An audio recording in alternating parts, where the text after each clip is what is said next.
بولتی فلموں کے لیے تھیٹرز میں ساؤنڈ سسٹم نصب کروانا پڑتا تھا۔ اس اضافی ترقی پر ایسے تھیٹرز ٹاکیز کہلانے لگے۔ اس دور میں عرف عام میں تھیٹر کو نوٹنکی اور سینما کو منڈوا کہا جاتا تھا۔ سینما کے ٹکٹ خریدنے کے لیے لمبی لمبی لائنیں لگتی، شدید دھکم پیل، مار دھاڑ کے مناظر بھی نظر آتے، بلیک میں ٹکٹ بیچنے والوں کی عید بھی ہوتی نظر آتی، جبکہ سینماؤں کی کینٹین بھی منہ مانگے دام وصول کرتی نظر آتی۔ ایک وقت تھا جب پاکستان میں 995 سینما تھے، جبکہ صوبہ سندھ کے 262 سینماؤں میں سے صرف کراچی میں 126 سینماؤں میں فلم بین اپنی پسند کی فلمیں دیکھا کرتے۔ یہاں عموماً ہر سینما پر روزانہ 3 شو، اتوار اور دیگر تہواروں پر 4 شو ہوتے تھے۔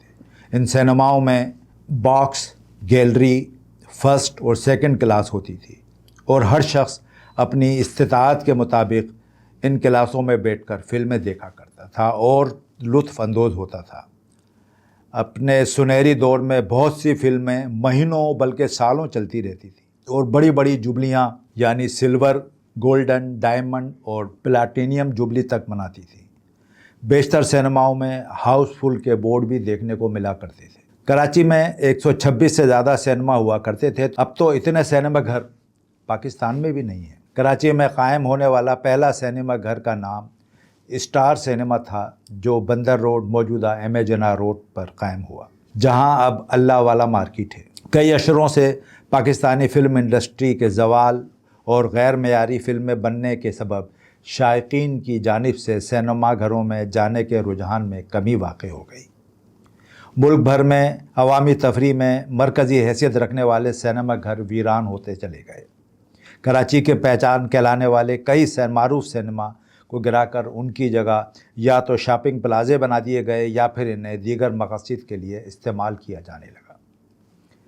ایک زمانہ تھا شہر کی مصروف ترین شاہراہ ایم اے جناح روڈ اور صدر فلموں کے شائقین کے لیے مرکز تصور کیے جاتے تھے، جس کی وجہ سے اس پر اور اس کے اطراف میں ایک زمانے میں اردو، پنجابی، پشتو اور انگریزی فلموں کے لیے کم از کم 35 کے قریب میجر سینما گھر قائم تھے۔ کراچی میں سینما گھروں کی تاریخ ایک صدی پر محیط ہے۔ قیام پاکستان کے بعد قائم پہلا سینما جوبلی کو کہا جاتا ہے، جس کا افتتاح 18 ستمبر سن 1940 کو ہوا، تاہم اب یہ سینما ایک شاپنگ پلازا میں تبدیل ہو گیا۔ 50، 60 اور 70 کی دہائی میں شہر کراچی پاکستانی فلم انڈسٹریز کا ایک مرکز تصور کیا جاتا تھا۔ ایک اندازے کے مطابق اس دوران 126 سے زائد سینما عوام کو معیاری تفریح فراہم کرتے تھے۔ پھر 70 کی دہائی کے آخر میں ملکی صورتحال تبدیل ہونا شروع ہو گئی۔ بدلتے نظام کے ساتھ ہماری کئی چیزیں انحطاط پذیر ہوئیں، جس میں سے ایک فلم انڈسٹری کا بحران بھی تھا، اور جیسے جیسے فلمی معیار گرتا رہا، لوگ فلم بینی سے دور ہوتے چلے گئے، تو دیگر شہروں کی طرح معاشی ہب کراچی کے سینما بھی ایک ایک کر کے شاپنگ سینٹرز اور رہائشی پلازوں میں تبدیل ہو گئے۔ پھر کراچی میں جدید ڈیجیٹل سینما گھر صدر اور ڈیفنس کے پوش علاقوں میں بنائے گئے۔ 2003 میں پہلے یونیورکس سینیپلیکس کا افتتاح ہوا۔ سن 1965 میں کراچی میں اسٹیڈیم روڈ پر پاکستان کا پہلا ڈرائیو ان سینما قائم ہوا، جس میں شائقین اپنی گاڑیوں میں بیٹھ کر فلمیں دیکھا کرتے تھے۔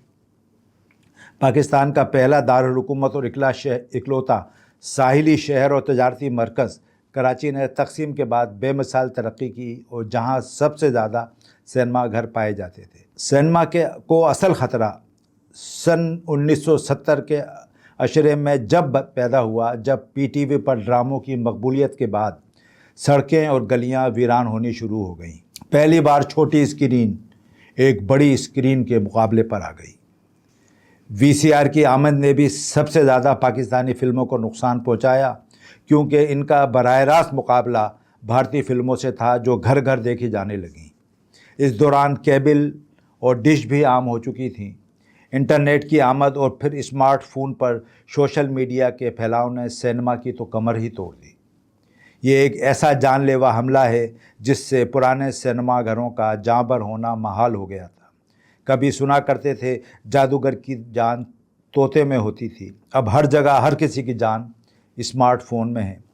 دیکھیں آنے والے وقت میں اس سے بھی زیادہ خطرناک ایجاد آرٹیفیشل انٹیلیجنس کیا کیا گل کھلاتی ہے۔ یہ تمام تفصیلات آپ کے گوش و گدار کرنے کا ایک اور بھی مقصد ہے کہ آخر کیوں یہ وہ عوامی تفریح جو عوامی پہنچ سے باہر تھی، جو کہ اب سینیپلیکس اور ڈیجیٹل میڈیا کے نام پر عوامی پہنچ سے بہت دور جا چکی ہے، آخر کیوں انحطاط پذیر ہوئی اور کیا وجہ تھی کہ جتنے بھی تقریباً کراچی کے سینما اب ٹوٹ کر یا تو رہائشی پلازوں میں تبدیل ہو گئے یا کمرشل پلازوں میں۔ ہمیں سوچنا تو ہوگا کہ ہم نے عوام سے ایک سستی تفریح کیوں چھین لی؟ کیا حکومت نے اس شعبے میں کوئی بھی کردار ادا نہیں کیا؟ کیا اس کی بہتری کے لیے، اس کی بھلائی کے لیے، اس کے پھیلاؤ کے لیے کوئی منصوبے تشکیل نہیں دیے گئے؟ کہیں بھی کوئی ایسی فائنینشیل اسکیمیں تشکیل نہیں دی گئیں جن سے فلم سازوں کو راغب کیا جا سکے کہ وہ اچھی اور معیاری فلموں کی تشکیل کے لیے آگے بڑھیں؟ بات وہی ہے، آج بھی ہمارا شائقین اچھی فلمیں دیکھنے کا طلبگار ہے، مگر اس کے لیے ہمیں اپنے فلمی سٹینڈرڈ میں اور ہمارا جو لیٹسٹ ایکوپمنٹ جن سے ہم محروم ہیں ان سب کو بروئے کار لانا ہوگا۔ حکومت کو بھی آگے بڑھنا ہوگا اور حکومت کو اس سلسلے میں فلم سازوں کی داد رسی کرنی ہوگی، ان کی مالی امداد بھی کرنی ہوگی۔ اتنے بھاری ٹیکسز لگانے کے بجائے کم ٹیکسز یا ٹیکس فری تفریح عوام کو فراہم کرنی ہوگی، تو ہی دوبارہ سے یہ انڈسٹری اپنے پاؤں پہ کھڑی ہو سکے گی، ورنہ ایک وقت ایسا آئے گا کہ ہم اپنے بچوں کو بتایا کریں گے کہ کبھی بہت پہلے ہم سینما گھر جایا کرتے تھے اور ایسے انجوائے کیا کرتے تھے۔ تو ناظرین، ہمارا آج کا پروگرام یہیں ختم ہوا۔